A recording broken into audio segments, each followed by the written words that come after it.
And you know, us sports moms have something to say. Yes, we do. We'll have a chance to interview across the board, from athletes to the parents to the coaches to even the trainers. And we're not afraid to share our journey. We're not afraid to tell other moms what we went through in order to raise up a student athlete. So I believe that it's inspirational.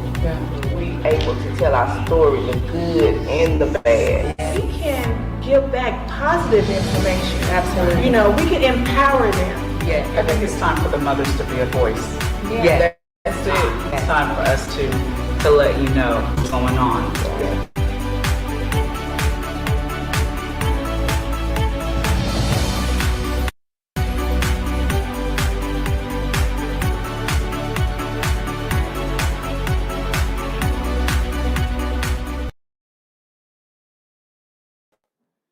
Hey, you guys. Hey, you guys, what's up? It's Karen. I'm your host tonight. I am solo alone tonight, but we are moving forward tonight to bring you some great information.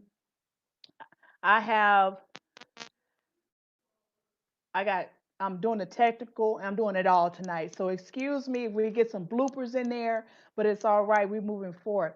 So tonight I'm by myself. My hosts, they all had something else. My other moms had something else to do, but I am excited to bring on our guest tonight, Mr. David Schuman. He is the founder of the Underclassmen Combine, the National Underclassmen Combine. So you guys help me to show Mr. David. And if I got the name wrong, he'll help me though. It's great to be on. Thank you for having me on. Yeah, David Schuman, NUC Sports, used to be known as the National Underclassmen Combines. That was the original full name of everything. We kind of shortened it up to NUC Sports. I'm really glad to be on with you.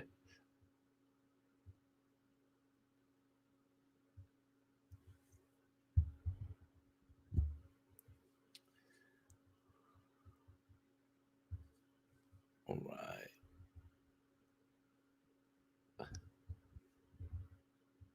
Well, I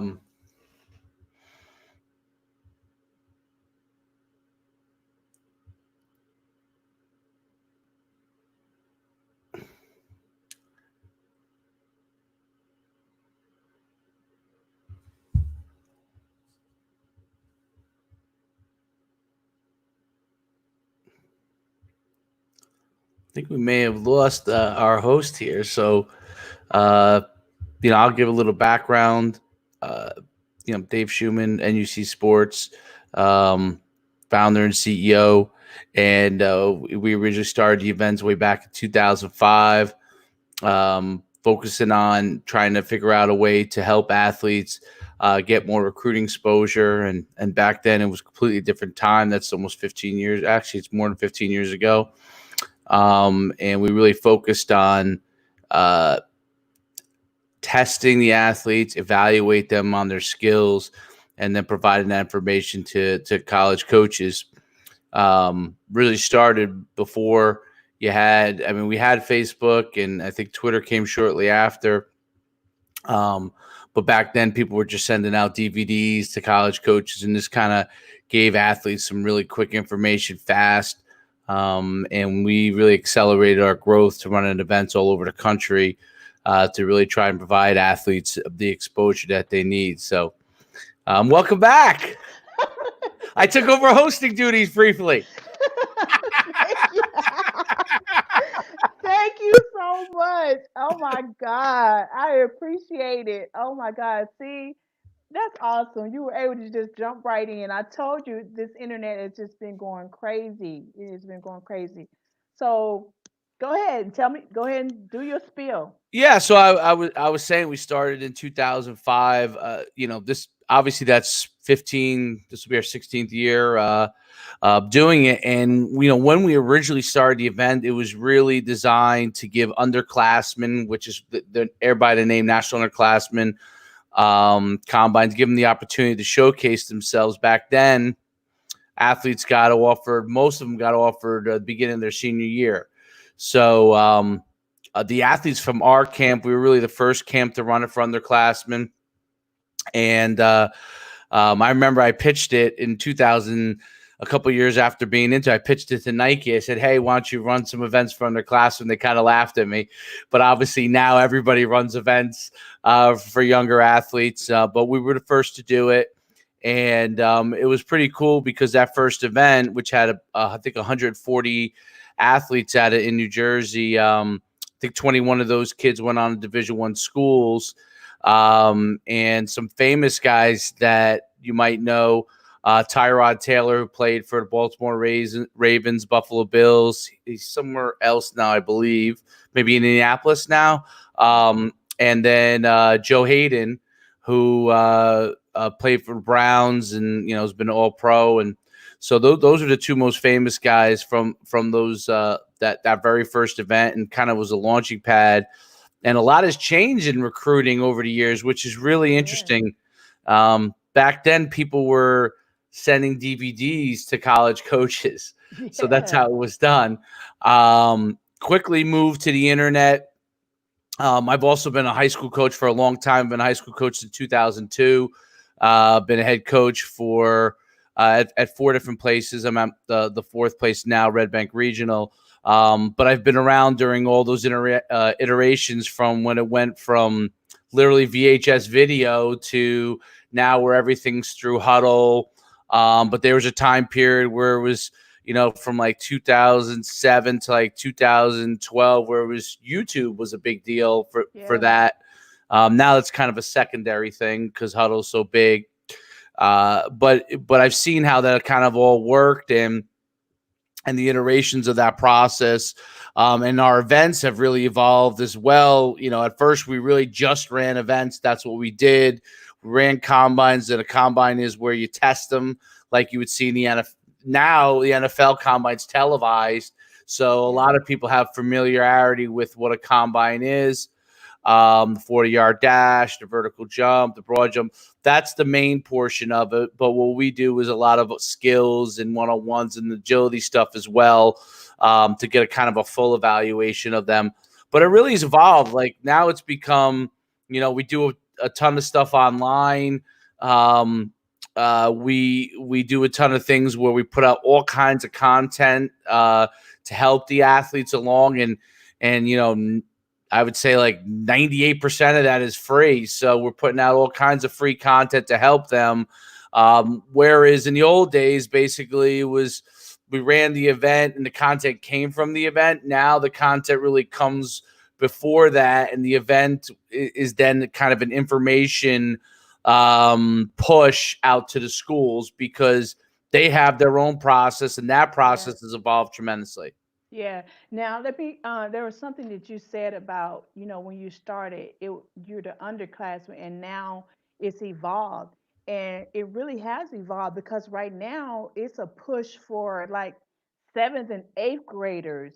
You know, they are becoming MVP, and they're wearing championship rings, and the colleges are going even younger to go after the kids now. So I, you know, I'm just thinking about what your mindset was when you were, you know, had that thought and that baby of thinking about that, and having to move in your idea. And what if you had, you know, what if you did move in it, you know, but you did, you nursed it, you know? And I'm just thinking about what pushed you, what drove you to continue in your vision of going after the underclassmen being exposed, and, you know. Yeah, my original vision was I was the head. I had just taken over a program, was a very small high school.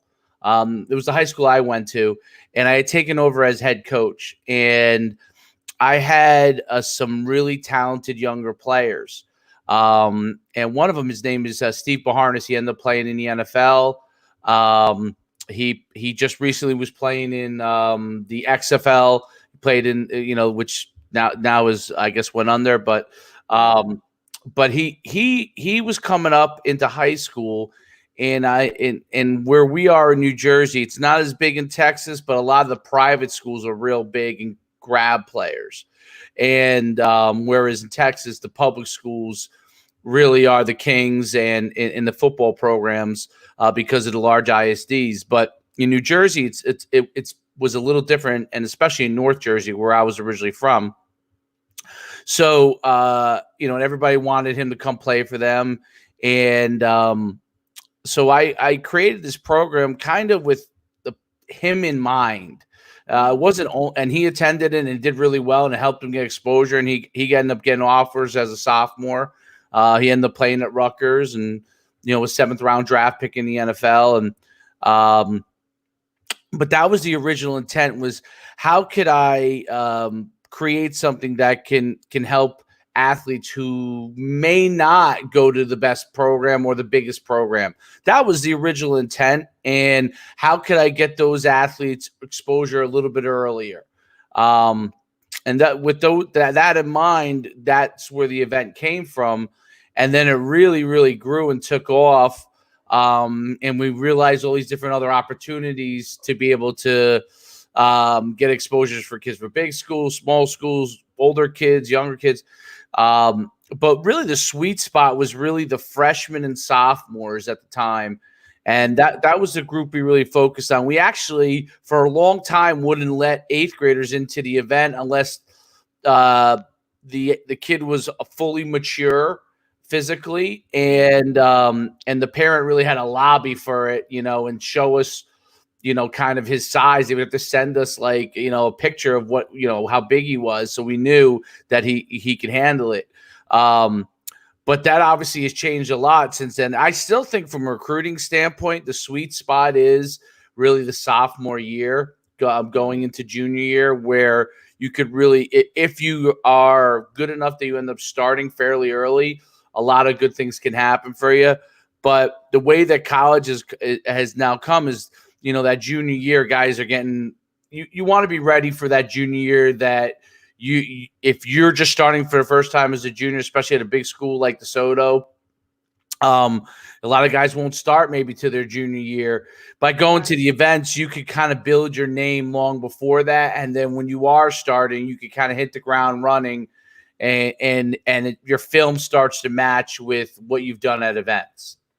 Right, and that's so true because at DeSoto our team, we're 300 strong as far as all the different age group, the different teams, and so it's really like you got to wait your turn unless you are just top of the top. And so for my son, I didn't even know about recruiting as a mom. I didn't even know.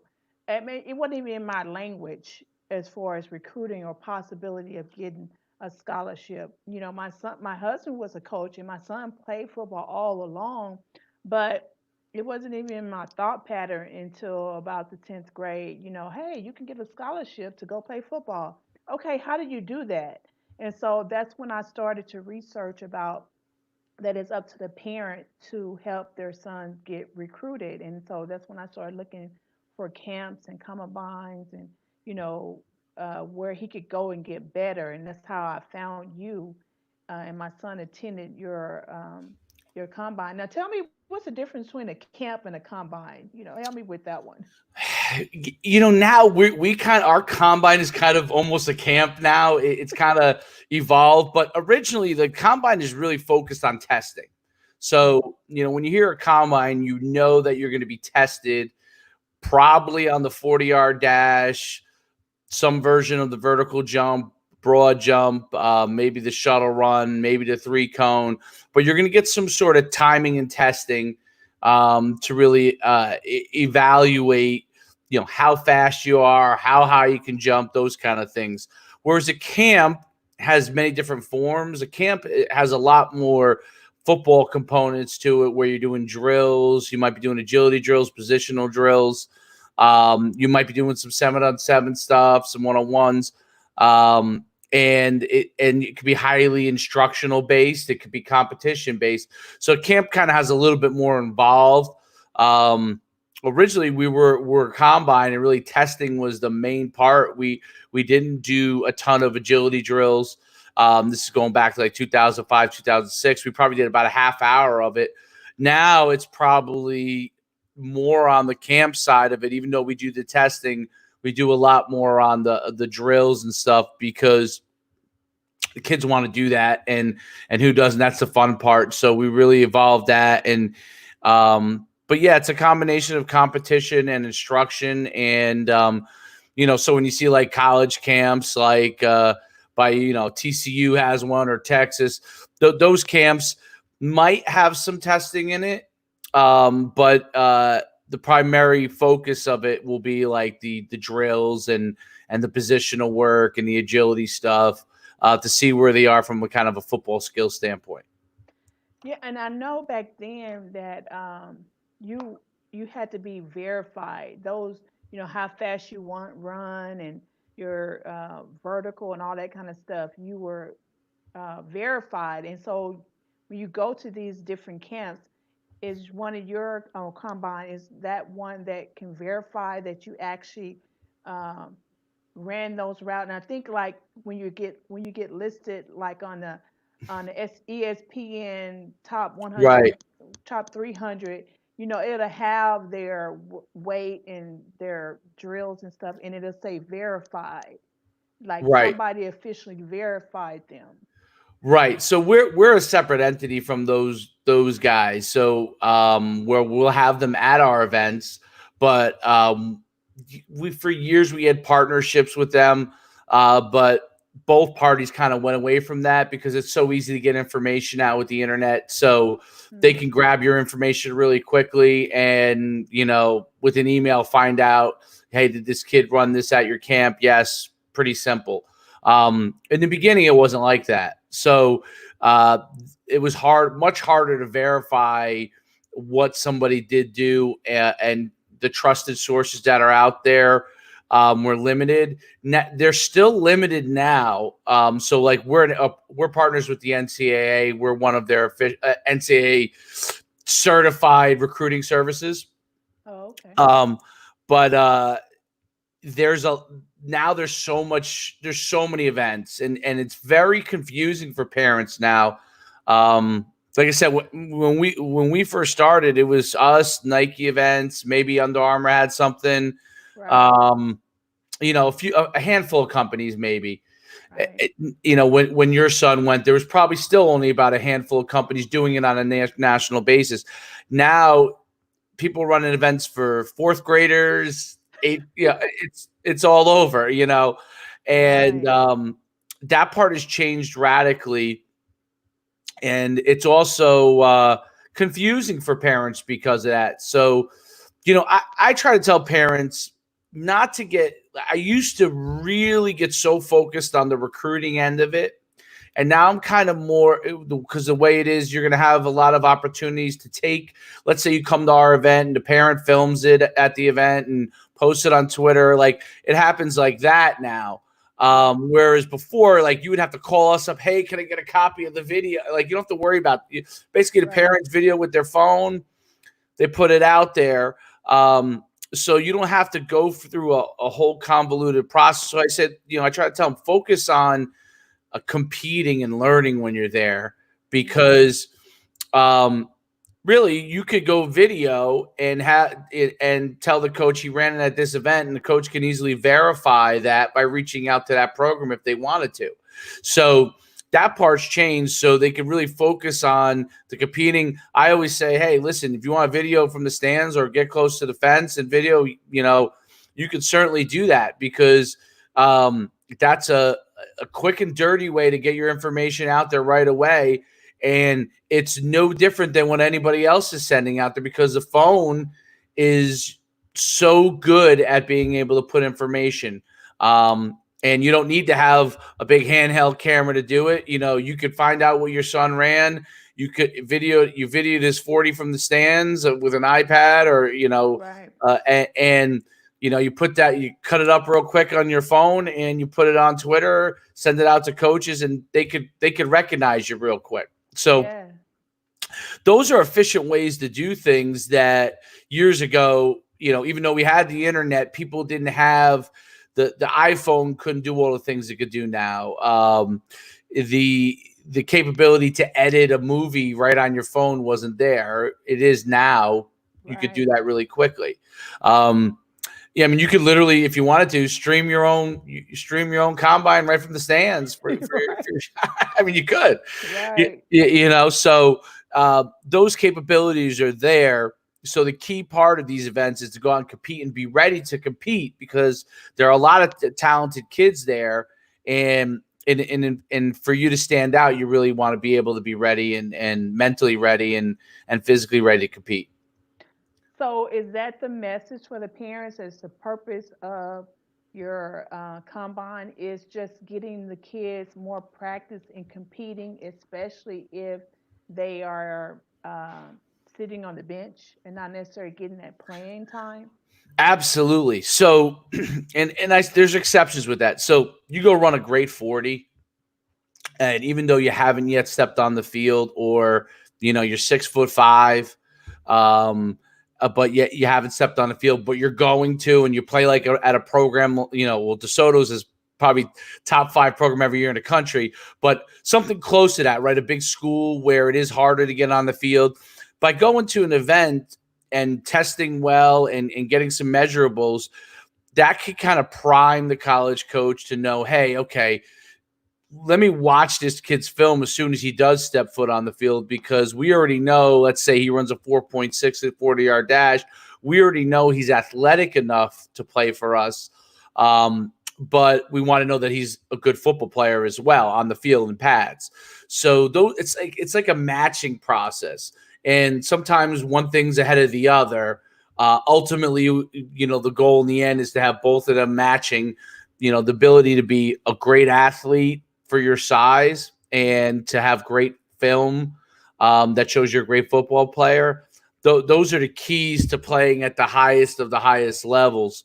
And everybody's doesn't match it. There's some people that are on the field now and got to work on their speed, but they just have to be really good football players. And then others are really athletic, but their football skills haven't caught up yet, and they're not yet on the field. And so that's where events can really help, showcase yourself, especially, I would say it's great for, once someone becomes truly recognized, we say, hey, listen, we'd love to have you at a camp, but if you already have 20 offers, focus on what you have to do to become a better football player. And if you feel going to a camp is going to do that, then absolutely, by all means. But you got to focus on that. It's really good for players who are trying to get to that point, need a little bit more, or younger players, in my opinion. And I really feel that when you get to the point where you're accomplished, well, then maybe you play in an all-star game your senior year, when you're done. Maybe you do 1 or 2 elite events. Kids now don't even go to, like, if they got a bunch of offers, they may not even go to a college camp in the summer and compete at it. They just might do the drills so they can get better at their own skill set and spend more time with those coaches so they could get to know and figure out which place they want to go to. Right. So that part's changed a lot. That wasn't always that way. But I think it does put the athlete a little bit more in control and to know what stage they're at. And this is the hardest thing for parents. You got to know what stage you're at in the process. Yeah. And knowing what stage you're at and kind of being able to put, like I always say this, we all know that Johnny's the best football player on the field. We know that you think that. And sometimes that's true, but sometimes you have to be able to assess where he is and kind of step back from it and say, okay, we need to do these things because, coaches aren't talking to him right now. What do we need to do to get coaches to pay attention to him? So there's a lot to that process, but you want to know where you are because that really helps focus what you do. And, if you have a really good high school coach, he can really help guide you with that. Some people have that luxury. Some people don't. But it's important for you to educate yourself on it. And the one thing I always say is that you can't do is just because you know somebody or your neighbor had a child that went Division I doesn't mean your child is going to go Division I, and their process can be very different. So each person's process is different. I played at University of Connecticut, played back then it was FCS, now it's Division One, and I went there on scholarship. But, my process was very different than, a person that ended up going to Penn State, and understanding what that process is and getting the information for your situation, that's really important, because you can't just do exactly what the other person did. That right there, you just hit the nail on the head with the hammer, whatever they're saying is. But Right. um, we re- it's so easy as a parent, like you said. I think my son is the best. We all Right. think our kids is the best. But at what point do we really see where they are? Because like I said, I started putting my son in all the camps, and we was going, in everything. I was putting him in everything. But one thing that I needed to understand is, and I didn't know it then, is about his size. You Right. know, uh, colleges come and look at your size. They have to be measurable. And so, whereas I thought my son was going to grow some more, but he didn't. And that's what kind of shunned him from getting the offers that he would have got if had he been 6'1", 6'2". He stayed Mm-hmm. at 5'11". Mm-hmm. And then that even goes to the position that he played. Because he wasn't that elite size, he needed to find the position that fit his size. And so, at what point, as a parent, we need to evaluate that, uh, as far as what position their kid should be groomed in playing because of their size versus where they think they want to play. That is a fantastic question. And that is I would say, like, it's fortunately and unfortunately the most important thing that you need to know as you approach the process. How fast really is your child, and how big is he going to get? Okay. And that's a hard thing. I mean, I would say, like, look at both parents, kind of look at most of the relatives, and you kind of have a framework. It doesn't always work that way. Right. My roommate in college, his father was 5'10" and his mother was 5'4", and he's 6'5". So, Oh, like, that makes no sense, right? So it doesn't always work that way, but you do want to try to find the right position. Obviously, the coach can help you with that, and that's sometimes hard for parents. Like, if the coach is putting your son in a certain position, it might also dictate to you what level you might be. So if, let's say, you're on the shorter side, you're a lineman and you're 5'9" and you're 235 pounds and you're playing guard and you're very good, but you're not going to go Division I as an offensive guard at 5'9", 235. You're just too short. So, but you might be able to play at the Division III level. And that's the thing that there's so many programs playing football in America, and it's one of the amazing things about what football does is, like, I would say it gives every kid an opportunity to possibly go to a better school than they might have normally went to if they were just a regular student, right? So, right. if I was a regular student, I probably would have been going to, like, my local 4-year college. I was able to go to university because I was a great football player and I was a good student. I wasn't elite, but I was a good student. And those kind of things are important. And that put me into a way better place in life to be able to open my own business, to think about things in that way. If I didn't go to a university, I may not have met people that could have helped me down that path. So I think that it's important to assess that and understand where you fall into. And you want to, I think by the time you become a sophomore, most football players have hit puberty. And when you get to that point, you can really start to realize, okay, where is my range? And when I send stuff out for my own players, I always say, here's the range that I think my players fall into. Like, I think he's a a Division I player, FBS player, but he's at minimum an FCS player. It depends on what you think about him. And I try to give that range, and you want to kind of start to understand what range is, because that'll help you target what camps you go to in the summer, what coaches you reach out to.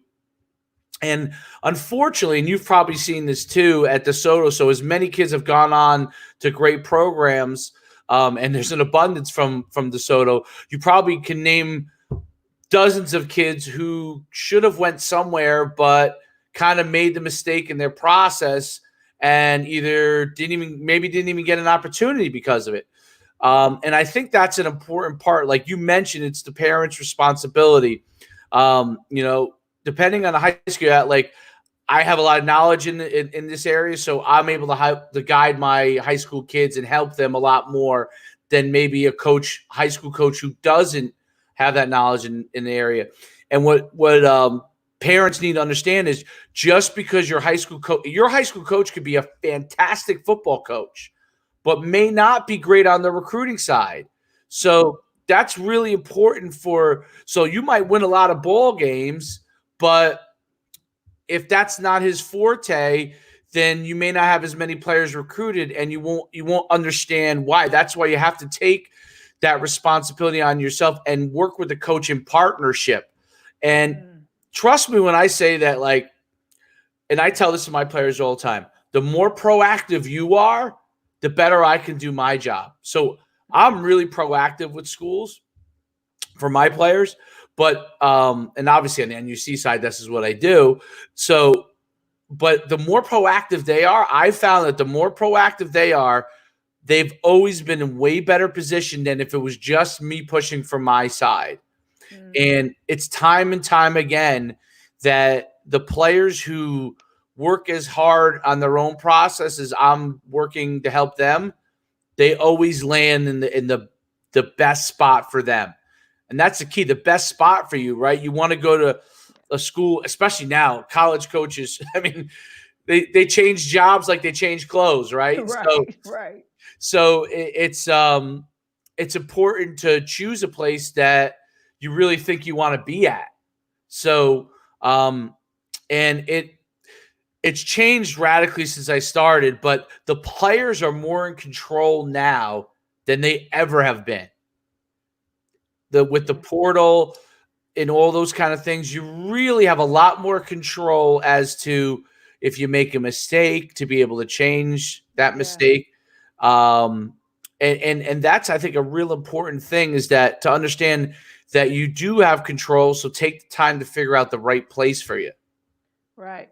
Now, we had a guy named Rick Allen on the show, and he was a previous NCAA employee, and so he does a newsletter called Informed Athlete, and he educated us on the possibility of seniors getting another year of eligibility, which is gonna push back on the possible seniors that are coming out of high school because of what's going on.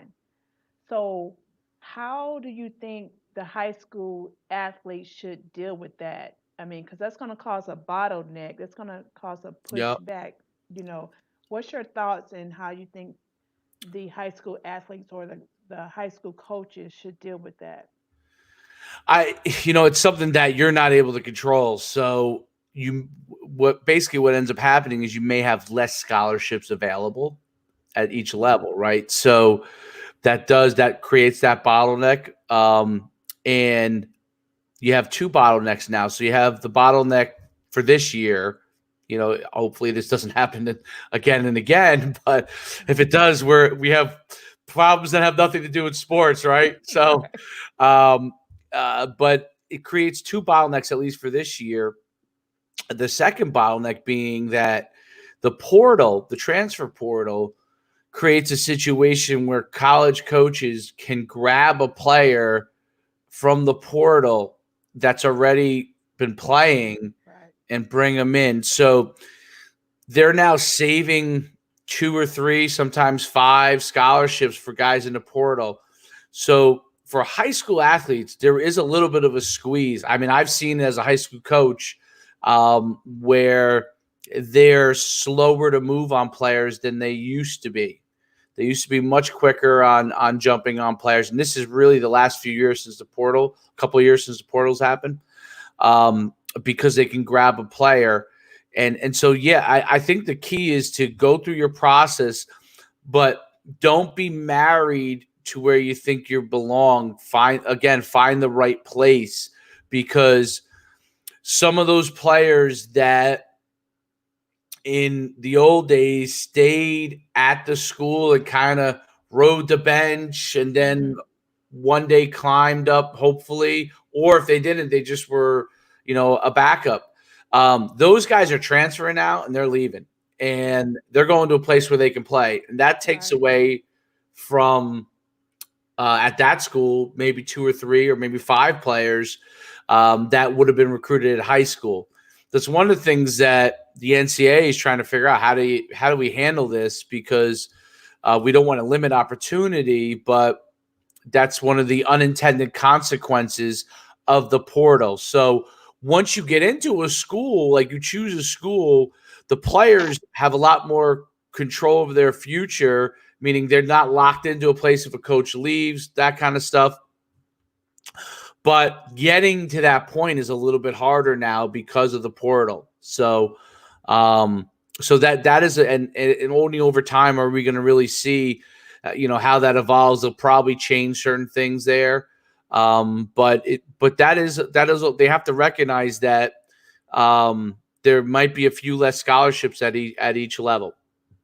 Yeah, you know how they have a red shirt and they have a gray shirt. Maybe they're gonna come up with another color for COVID, whatever's going on this year for the kids who are going into, to identify that group of kids Right. for this year. Come up with Yeah, another I mean, color. and they do have, they've gotten creative with scholarships. I can't remember if it's green. I think it's green shirting, where they can.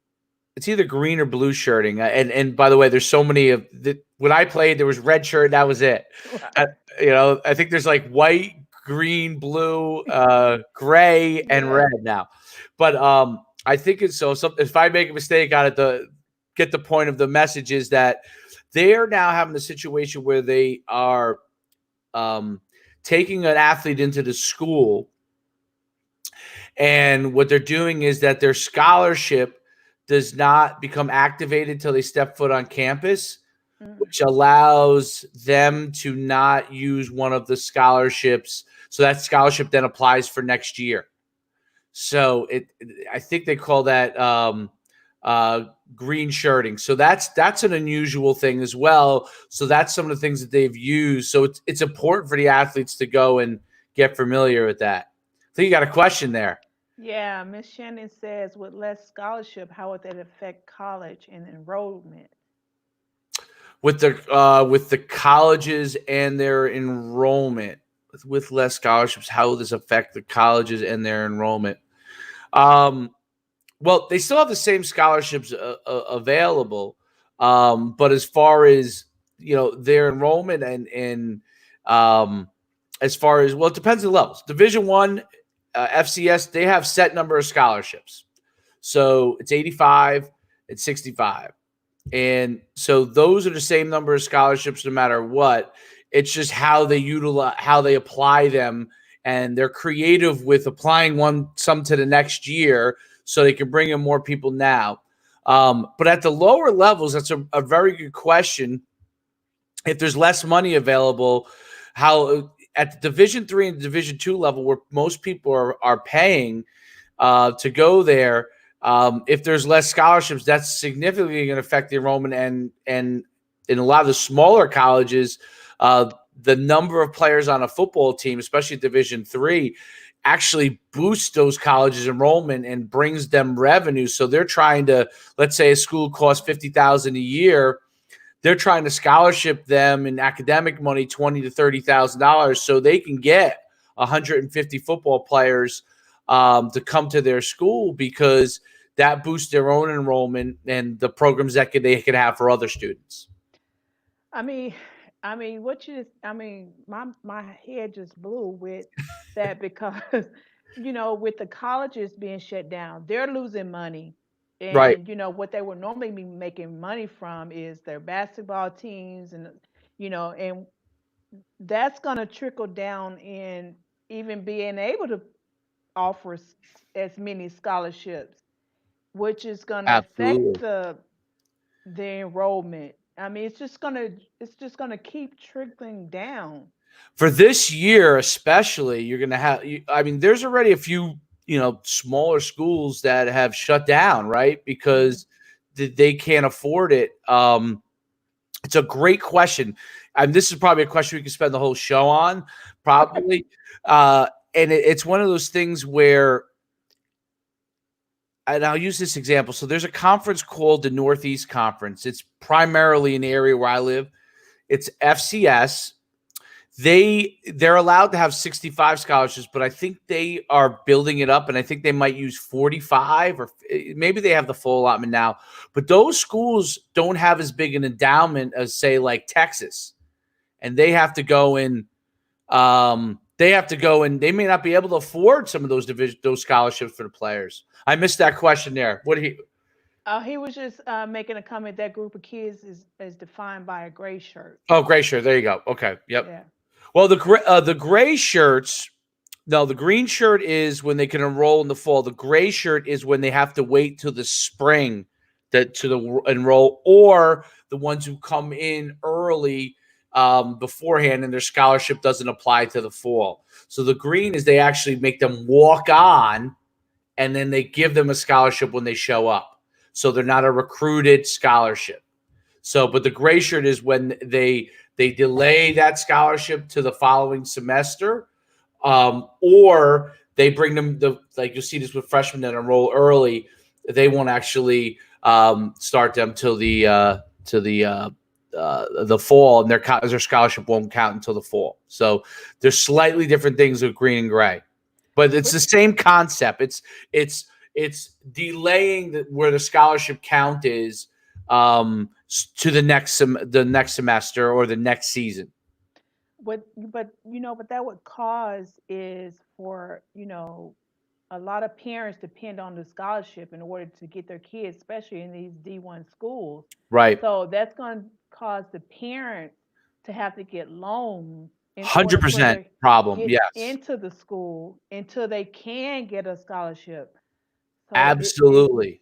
it's just So that part, that's how, especially at the highest level, that's how they've become creative with some of these things. And there's two schools of it. Like the schools like it because they can get creative, but for the families, it's definitely much more difficult. It's not a bird in the hand. You until you step foot, you don't know that you're going to get that money, and they can. One of the things about scholarships, they could pull them at any time. They can decide they're not going to give it to you, so that's tough. College. What do we got here? College. By waiving a test that will help students and athletes because college will look at the students from a holistic review, which will help their student athlete. I think she's just making a statement. Yes, could be. Yeah. I mean, I think college as a whole, you can see right now, obviously, most of the students are going online, and how they're going to create that kind of a thing. I mean, there's going to be some trickle down effects that are going to be difficult. How it's going to affect athletics is yet to be known, but there's definitely going to be an effect. So you might, when we talk about, so waiving test scores is an interesting thing that has become a big thing with some of the schools for athletes. So when they have test optional, and your grades become more important, there's probably pros and cons to that. The pro is that if an athlete's a really good student, but maybe they grew up in an environment that they didn't start to learn till later, or maybe they had some disadvantaged situations, but they're a really good student, they don't have to worry about what their test is.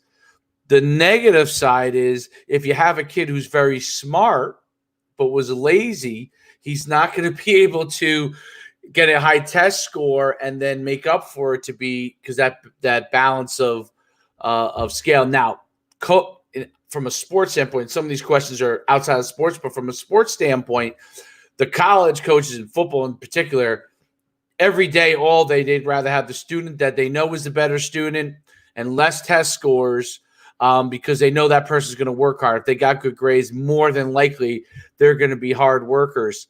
But that's a balancing thing. So what happened when all the spring athletes that missed their seasons due to the COVID, to the virus? So the spring sport athletes, this is who right now it's in particular to. Hopefully it doesn't extend beyond that. Right. So I know we'll miss football. I know I will. All your camps is this summer, so you I know. tell Well, us about exactly.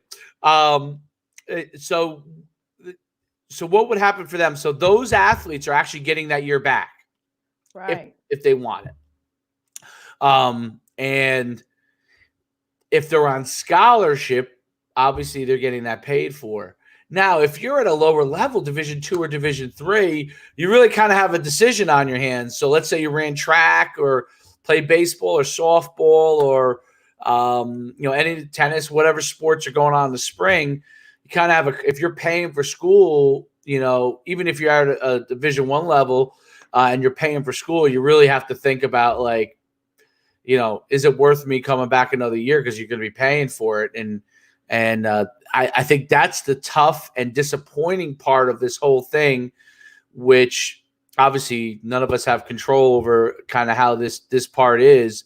But they are going to have the option to come back. So that is definitely there. And it's a really, really, I think, a good thing. NCAA right away said that those spring athletes can come back. They can get another year and they're going to have the opportunity to do that again next year. Now, tell me about, I know when my son came to your combine, there was different levels. Like if you go and you place at one level, you get invited to another one and to another one. Is that the way you're still running it? Yes. There was more levels back then, but now there's basically there's specialized position, which we didn't have back then. We had specialized position camps, which they can get invited to, like quarterback or receiver. And then we have our regular camps and showcases. And then in the summer, we have what top prospect camp, which we used to run. That was a great one. Yeah. We used to run in Oklahoma. We now run it in Georgia, in Atlanta. And that's like kind of the second level. And then we have an all-star game, which it pretty much, if you get invited to top prospect camp, you have the ability to go to all-star game. But we have limited spots in the all-star game, whereas a top prospect camp, we designate spots, but we really can add people if we need to. All the All-American games, we only have a certain number of spots so everybody can get, enough playing time. But yeah, it's really kind of two levels now and then positional based camps. Okay. So how is what's going on affecting you, even though your camps are this summer? How are you handling this? What are you gonna do? Yeah, so we have a ton of camps in the spring and the early winter and throughout the spring. So right now, none of those camps are being run. Right now, basically the way it looks is we may not be able to run any camps until June timeframe in most of the country. Where I live in New Jersey, which is one of the hardest hit areas, may not be till July. So, and we're hoping for that. You know what I mean? We're hoping. So yeah, we're really hard hit from a business standpoint. I mean, we went from we would be running 5 or 6 camps in a weekend right now to running 0. That's just kind of the reality of what it is. The one thing that we will do, and we're exploring this right now, even when we come back to running camps, we may take an approach where we're going to have small number of kids get evaluated at a time. Because until there's a vaccine for this or something that we know we're going to work on something that we don't have large groups coming in at one time to one place.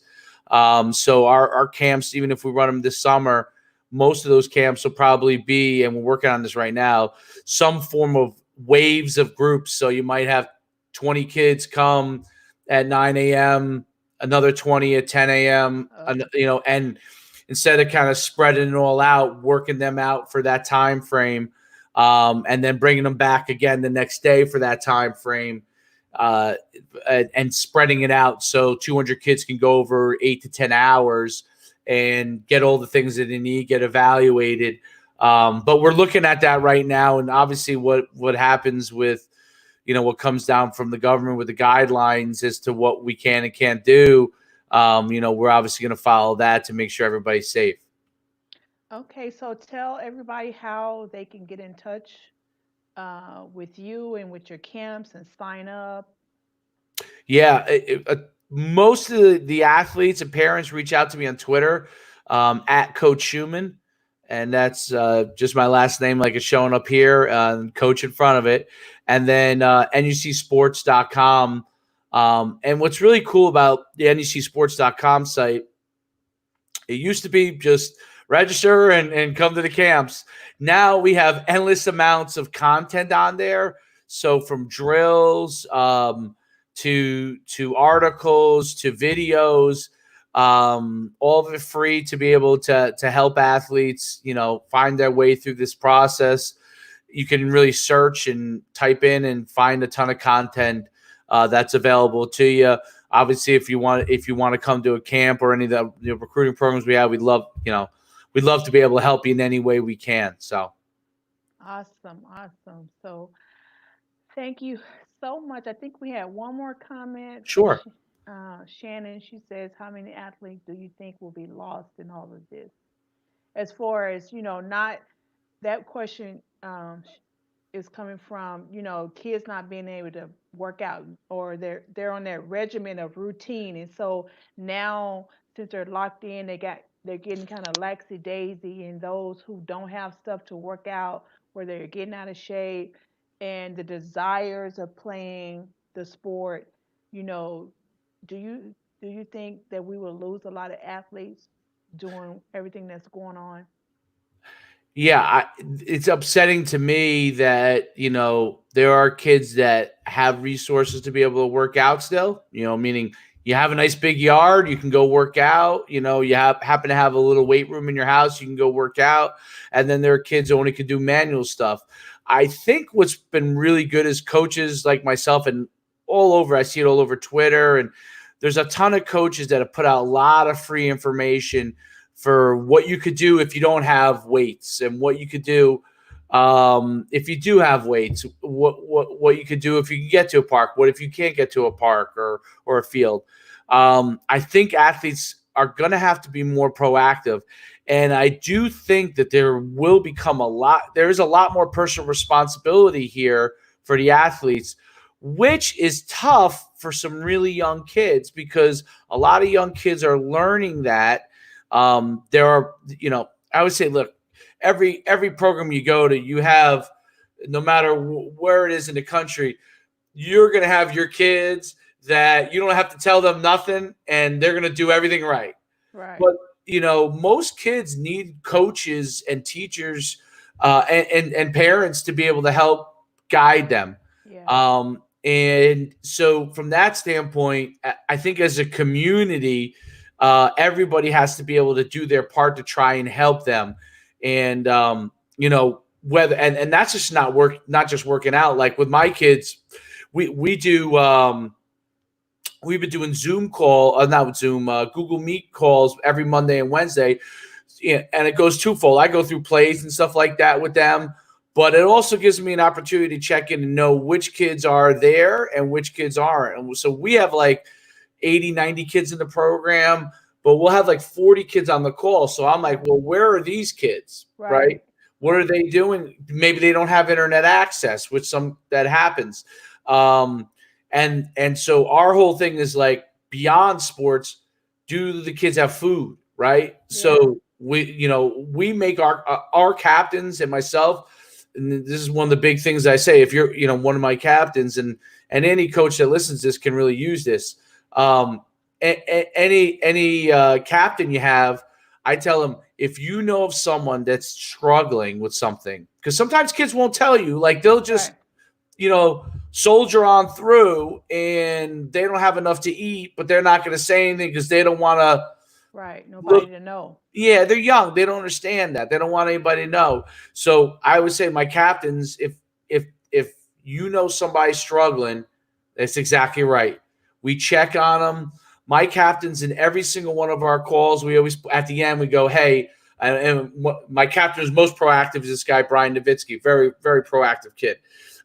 He puts his phone number in there, and he said, if there's anything, if you don't feel comfortable talking to coach about it, you text me, and then I'll engage coach if we really think it's something that's really important that he needs to be engaged. But trying to find those guys in your team and your assistant coaches as well that can be proactively involved with helping everybody in the community, and that's an important thing, because it doesn't matter what team you're on. There's somebody that's struggling, and you a lot of times you won't know it because they won't say something. But I try to make sure, and this is, everyone can do this, make sure that they have multiple points that they can touch to get help. So, if you only say, hey, if you need help, contact me, contact me, and just make it. Well, their kids aren't comfortable going to the head coach. Right. Your freshmen, they may not even know your head coach, right? So you have multiple contact points, and you have the players make sure they check on them. They check on everybody else to make sure if there's something that we need to do or we need to get them help with, we do it immediately. And we say, don't be shy about it. Talk to your friends. And even if you just tell your buddy, and if you tell your buddy, then it's his responsibility to try and reach out to a captain or to the coach and say, hey, so-and-so has some issues here. What can we do? And, this is what I love about football. Most football communities, whether you're winning championships or you're not, most football communities really rally around the students and the players, and they try to help them as much as they can. It's one of the reasons why I've always loved the game. It's like a family environment. You have so many people in your program, and so huge family. But it's important to check on those kind of kids, and definitely check on the kids that won't say anything. Yeah. And it's important to check on those kids because they won't say anything, and like I said, they'll soldier on through, and they'll be struggling, and maybe we could have helped them with something. Right. Now, let me ask you this, since you told me you were a coach. Do you have a problem with parent involvement as far as your booster club? Well, I welcome it. Okay, so now I know coaches are all over the map on this. The way I look at it is, and it can serve good and bad, because I've dealt with both good and bad on it. I look at it as the more parents are involved in the program in a positive way, that's only going to help the program as a whole push forward. That's an important thing. Now, what you have to do is establish boundaries as a coach. That's important. If you establish boundaries that everybody understands, it's communication. Everybody understands that, hey, this is okay and this is not okay. Right. And if we recognize something that's not okay, I'm going to point this out to you, because we've established this communication of here's what the boundaries are. And one of the things I always say is, like, we need the booster club. We need to raise money. Like, we need, right. You probably experience this as well. Like, you guys travel all over the country to play, and right. We travel as well. Like, we play our first game at Rutgers this year. And if everything, goes according to plan, we'll be okay there. But we got to travel and all that kind of stuff. And your budget, and the parents are a huge part of that. The business and the community are a huge help in that. And I think the booster club with the parents are critical to that. But the big thing is communication. So I always say, you could talk to me about whatever you want. But if you go and say, why is this kid playing versus that kid? That's not going to be a good discussion. What I'm going to discuss with you is here's what I think your child can do better Right. to give him a chance. Right. But the what I may see and what you may see may be totally different. And if I'm coaching the team and I'm in charge of the team, and my assistant coaches, we gather their input and we decide to put players on the field that we think will do the best job. And look, there's been times where we started out with certain players on the field that we thought were better, and we were wrong, and we changed it. Um, and sometimes I've had parents, and you probably see I've had parents cuss at me after the game. If I lost a playoff game, I've had them cuss at me. And one of the things that when I was a young coach, I was a head coach really young in my career. I was 30 years old, 31 years old. I was the first time I was a head coach, really young. And I thought I knew everything I was doing, but I look back and I probably didn't know anything. And uh, one of the things I learned is to not take it personal when a parent is upset. Now, if someone physically attacks me, you know, we Follow can't have you to that. your car. Right. Don't slash my tires or anything. That I'm gonna take personal. But if you're upset after a game, one of the things I try to tell parents all the time is I call the 24-hour rule. Mm. Game ends, win, lose, or draw. The best thing you could do is hug your son, go on home. If you want to talk about the game at home, go do that. Go get something to eat. Right. Take a breath.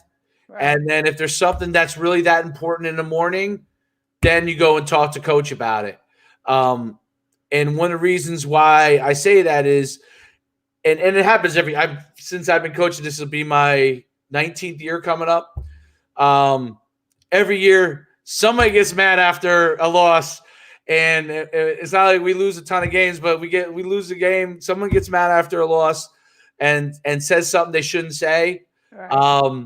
And they end up regretting it because most of the time it's a kid that I love. It's very rarely a if your kid's playing already for me, I probably like him. Right. And but you're just upset that maybe I didn't get him the ball, Right. or maybe I yelled at him or something. And if you just take those 24 hours and wait, you'll realize, okay, that was kind of on the heat of the game, and your child, I love him. I'm playing him. He's one of my favorites, obviously. So you take a deep breath on it. And that's why I try not to take it personal, and just try to move on. One of the things parents should be aware of, and any good coach should do this, when you do have an issue after, the best thing you could always do is make your athletic director aware of it, because it's important that if something does need to get addressed right away, or somebody's safety threatened, that's important on either side, right? That's important. But also, if sometimes an athletic director, especially if you got a good one, can reach out to the parent and say, the next day before you go and talk to the coach and say, hey, is everything okay? Right. What are you sad about? Because the athletic director really wants the program as a whole to succeed. He's not worried about that individual game as much as the parent and the kid, and just say, everything okay? Yeah, I was just upset. He made a really bad call there, and I kind of lost my head. And say, hey, give coach a call, tell him it's no big deal, or do you want me to have coach give you a call and say it's no big deal? Right. And I think that's important. And it really, again, it comes down to communication, right? The better the communication is between everyone, the better off the program is going to be as a whole. That's good. I think it's about everybody knowing their role, and everybody staying. Once you know your role, you stay in your role. You stay in your place. But this is a good. That right there is a whole nother show. is to bring on a coach and talk about playing time, and should the parent come to the coach and ask about their son playing time, or should the athlete come. I mean, we as parents, we have all of these different questions. So we're gonna have to invite you back on as a coach and come and talk to you as Love a it. coach, because we need to educate our parents as far as what our roles are. Because some of them are single moms, they didn't know anything about sports, and their son all of a sudden is in the game, and they're learning as they go, and they don't really understand their role as a parent. So we have to get this information out. We have to educate them on what their role is. And as parents, we need to be team parents. Just like we want our kids to be on the team and be a part of the team, we as parents have to come together and be a team of parents to support the coach, which is going to support the team, and which is going to support the school, which is going to support the community, which, it's just a whole collective body, and how everybody is important if they understand their role. And so this has been a great show, and I look forward to bringing you back on and us digging in here and talking some more about this. Probably maybe after we come out of quarantine and you do actually have a date for your camp, bringing you back on, and so you can invite our guests on to your camp, your kids to the camps, and stuff like that. Oh, I'm glad to. Anytime you let me know, and I'll be glad to come on. It's a pleasure. I could talk all day about this. All right. Well, you guys, this is Karen from Can We Talk Sports, trying to bring you as much information as possible that you can chew on during this time of quarantine. So once we get out, once we're released, you'll know what to do. So thank you guys for joining us. Good night. Good night.